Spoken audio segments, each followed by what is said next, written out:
The proof of God's justice and honesty. Having come this far in our study of the reasons for the fall of Lucifer, some people will surely raise a question. How can we believe that God has been fair with Lucifer? We are saying again and again that God allowed these things to happen because He knew He would be able to show His perfection to all the creatures through the fall of Lucifer and its consequences.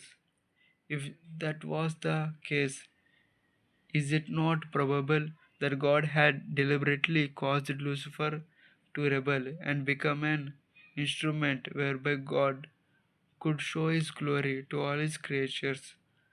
Is it not probable that God kept Lucifer in dark with regards to the full consequence of inviting the eternal darkness and blending his personality with it?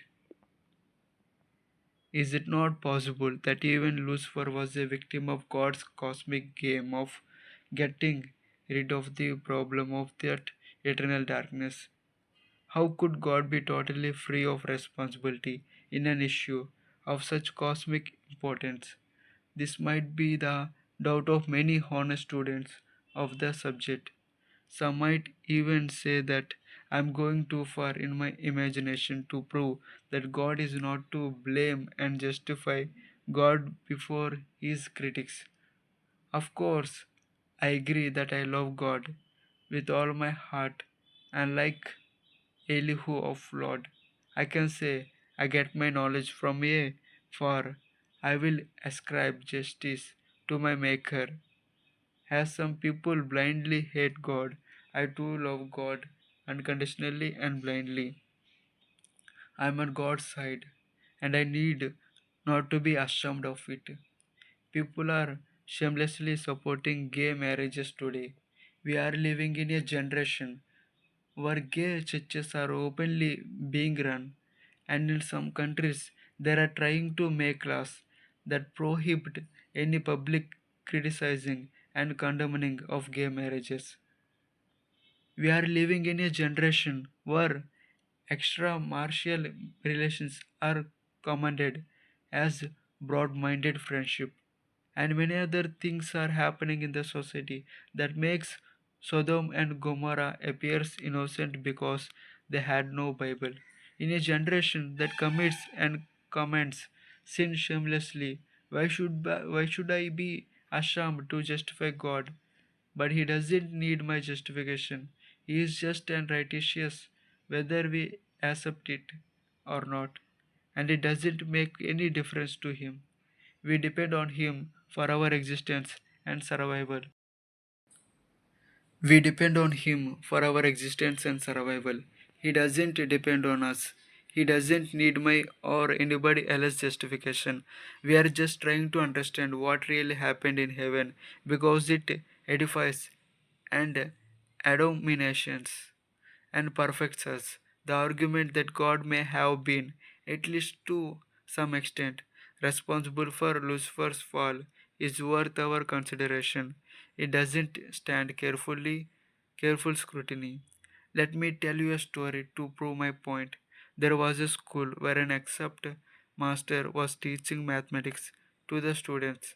The teacher was such an expert in teaching mathematics that even the dullest student would become an expert in the subject and score the highest rank. At the end of the year, some 50 students appeared in the final exams. When the results were announced, everyone was astonished to see that the poorest student had scored a considerably good rank. Without a second opinion, everyone acknowledged and applauded the excellent teaching ability of the master. But surprisingly, the most intelligent and successful student of the class had failed in the exam. That student had been standing in the first rank throughout the academic year and in all the monthly exams, but had failed in the final exam. How would you explain it? Who would you blame for the failure of that student? Would you say that the teacher was to blame? Could you say that the teacher didn't teach well? I'm sure. you would not hold the teacher responsible for the student's failure. The reason is simple. If the teacher didn't teach the students well enough, the students who were slowest to understand or those with a low level of intelligence quotient would have failed in the exam.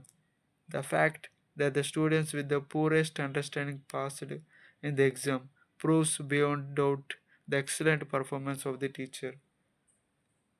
If the teacher had taught the subject so well that even the dullest student could score very good marks, how the most brilliant student not have understood the subjects? Is it possible for the most intelligent student not to understand the subject? When students with poorer understanding were able to understand, the situation in heaven was similar. If there was any negligence on the part of God, or if God was not honest and efficient in educating the sons about the perils of receiving the eternal darkness, the weakest and the most foolish of the created sons would have fallen. The fact that even the angels with the lowest level of wisdom could stay safe and could successfully drive the darkness away proves what an excellent teacher God was. Praise be to Him. God made the point so clear that even the angels belonging to the lowest class were able to stand firm and overcome the darkness. But the most intelligent one, the most brilliant one, and the wisest of all the angelic beings, Lucifer failed. The wisest one failed, while the most foolish ones succeeded. If the most intelligent one fails and the most ignorant is successful, the one who failed himself is responsible for his fall. He has been overconfident or careless, or he has fallen by his own choice. That is the logic here. Lucifer fell. He was not a fool. He was wiser than any other created being.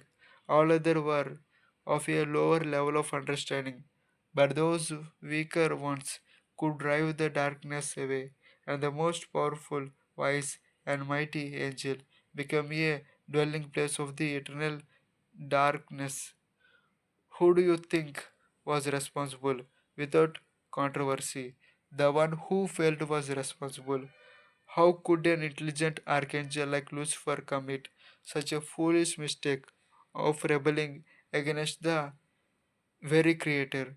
It was a mistake, but Lucifer thought he was doing something extraordinarily wise and brilliant because he thought he was gaining the status of the uncreated being by blending his personality with the uncreated darkness.